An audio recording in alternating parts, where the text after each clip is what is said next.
attention à l'Irak. Ouais. Mais constat bi nga xamante ne def naa ko ci fenêtre mars bi mooy quasiment on retrouve les mêmes joueurs dans la sélection norvégienne. Changement yi bëriwul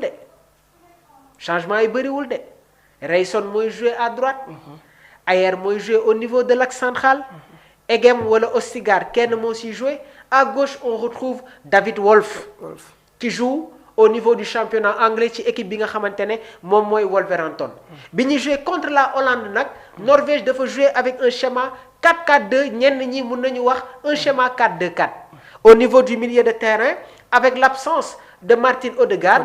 Berge le milieu de terrain de Fulham moom moo takk capitaine bi parce que match boobu tamit ki nga xamante ne moom mooy Erling Haaland démarré wul woon.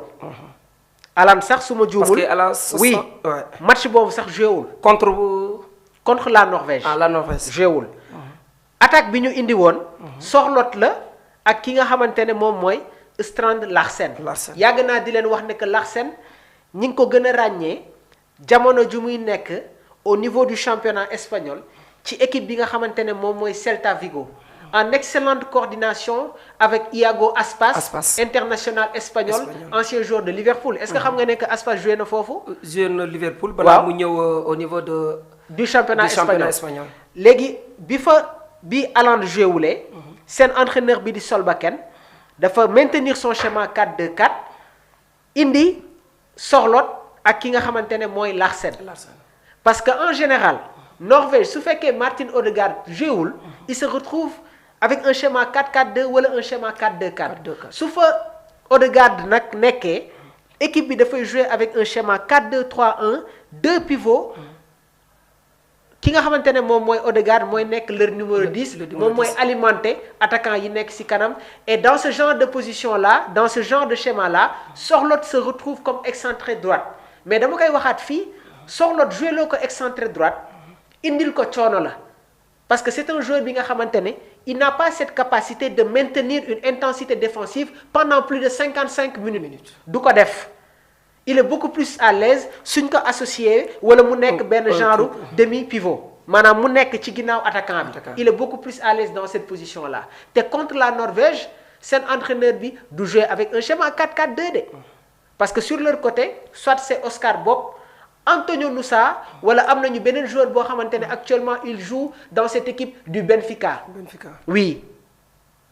Mais face au Sénégal, ils vont jouer avec un schéma 4-3-3 ñaari pivot benn numéro 10 parce que Odegaard su ñëwee schéma boobu la ñuy jouer. léegi nag instant boobu noonu ban milieu de terrain sénégalais nga yaakaar ni moo mën a tas li nga xamante ne mooy les pions placés par Solbakken. Pape est tenu par des circonstances objectives ñun ñëpp xam nañ ne que actuellement l'équipe nationale du Sénégal yan milieu de terrain ñoom ñoo fi nekk.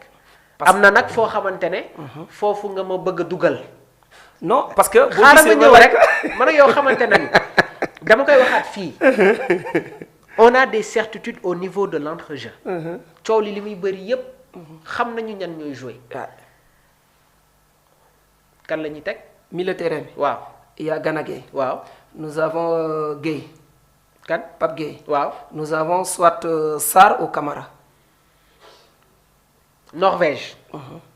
dañuy jouer su fa Odegaard nekkee avec deux pivots. avec deux pivots Patrick Berg. ak Berge. ñu nekk ay six purs ñuy protéger la défense. parce que par moment l'équipe de la Norvège suñuy attaquer dañuy exposé wu. parce que constat bi ma def bi ñuy jouer contre Hollande. dañu gis ne que il y a des espaces entre la ligne médiane ak la zone défensive. loolu nag seen entraîneur bi xam naa dina ko rectifier parce que bi ñuy jouer contre Hollande.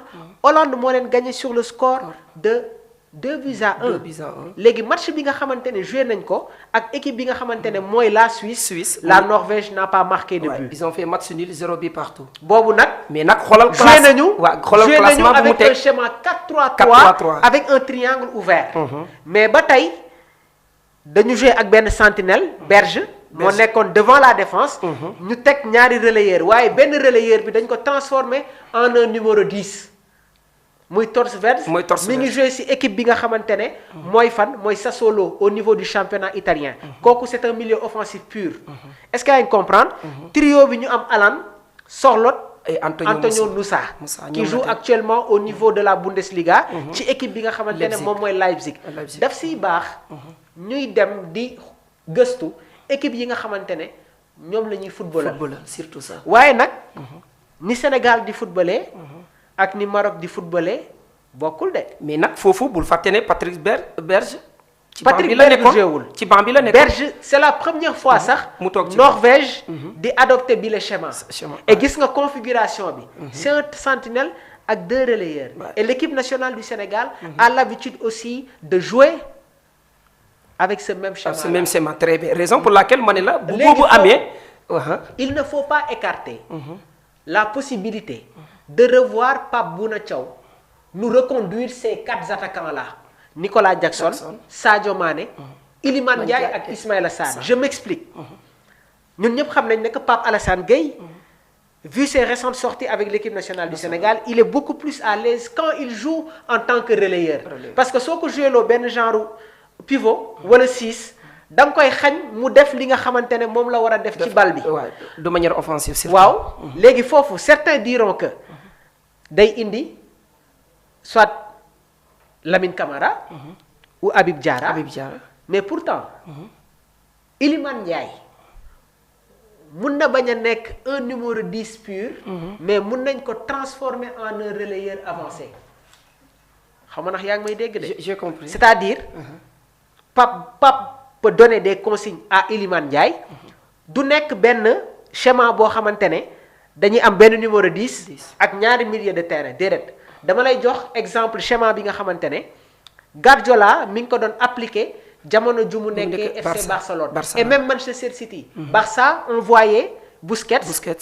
Iniesta ak Xavi Busquets était le sentinelle Xavi se retrouvait comme relayeur Iniesta était un numéro 10 waaye am na ay yenn configuration yoo xamante ne def naan Iniesta bu mu nekk comme numéro 10 mais mu adopté le même rôle que Xavi maanaam mu nekk un relayeur bi muy yor Manchester City gis nañu milieu de terrain boo xamante ne dañ daan am Rodri Bernardo Silva ak Kevin De Bruyne Iliman Ndiaye am na un apport défensif liggéey na ko soo seetaanee match yi nga xamante ne mi ngi koy def ak Everton c'est quelqu'un qui a travaillé li nga xamante ne moom mooy sa capacité physique et il devient puissant léegi pourquoi pas mënuñu jox Ndiaye benn ay consignes yoo xamante ne du nekk un numéro 10 pur mais day nekk benn genre relayeur léegi nag dans la configuration du nekk un schéma boo xamante ne dañuy am un numéro 10 mais day nekk benn triangle boo xamante ne ci côté bi day xaw a am tuuti liberté parce que da ngay sóoraale excentré bi nga xamante ne moom mooy nekk ci côté droite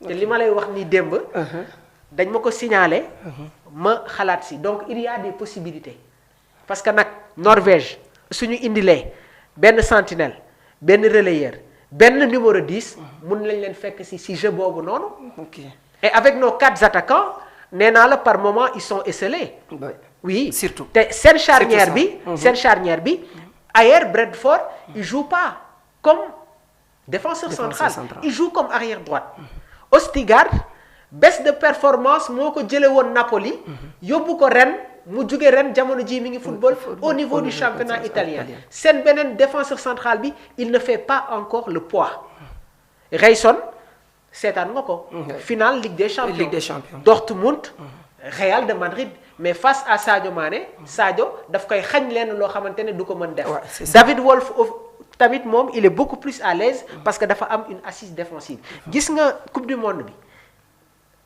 nañ si def une approche tactique parce que les matchs vont être tactiques les matchs di nga jouer match yoo xamante ne du am espace bu bëri et dans ce genre de circonstances là yenn occasion yi da nga koy exploiter da nga koy concrétiser mais bu ñu écarter la possibilité ñu gisaat Pape Bouna Thiaw mu indiwaat ces 4 fantastiques là waaye nag yàgg naa di la wax ne que les formations c'est juste un point de départ ce qui est important mooy la manière dont les joueurs se déplacent et interagissent à l'intérieur de cette structure. démb nag Arne Slot am na lu mu bëggoon wane mais malheureusement il a fait des problèmes de choix sur les positionnements des joueurs. surtout ça. Ok, merci beaucoup Mamour ci analyse bi nga xamante ne def na ko ci match bi boobile bi nga xamante ne le 7 juin lay am fële ca États-Unis entre Norvège mi nga xamante ne moom ak Sénégal ñoo bokk poule ak Maroc mi nga xamante ne Maroc moom mu ngi fële ci côté Brésil parce que boobu sax Mamour dina tax ñu gën a xuusaat encore ci coupe du monde bi mais là nous allons essayer maintenant ñu gën a xoolaat kaddu yi nga xamante ne kii di Jami Carragher wax na ko mais là ce qui me étonne un tout petit peu li nga xamante ne moo ma xaw a jaaxal écartement bu mu def Espagne def na ko Argentine et Sénégal nee na daf ko exclure nag te yóbbu Maroc fi nga xamante ne mooy quart de finale et là les finalistes il les a déjà cités. ñëwaatal ci question bi tuuti César. question bi mooy maanaam nan nga jàngatee analyse bi nga xamante ne Jami Carragher def na ko ci coupe du monde bi nga xamante ne moom la ñu nar a am 2026. Jami Carragher dafa def benn sortie li mu wax mooy ci dernier carré bi. Maroc la gis ñu arrêté wu en quart de finale. exclure na nag Sénégal. Sénégal ouais. Madame Jami Carragher exclut le Sénégal du dernier carré et voit le Maroc s'arrêter en quart de finale. C'est un ancien joueur. boo xamante ne il a fait son époque. avec les Reds. On se rappelle de cette charnière centrale, de cette défense composée de Glenn Johnson, Carragher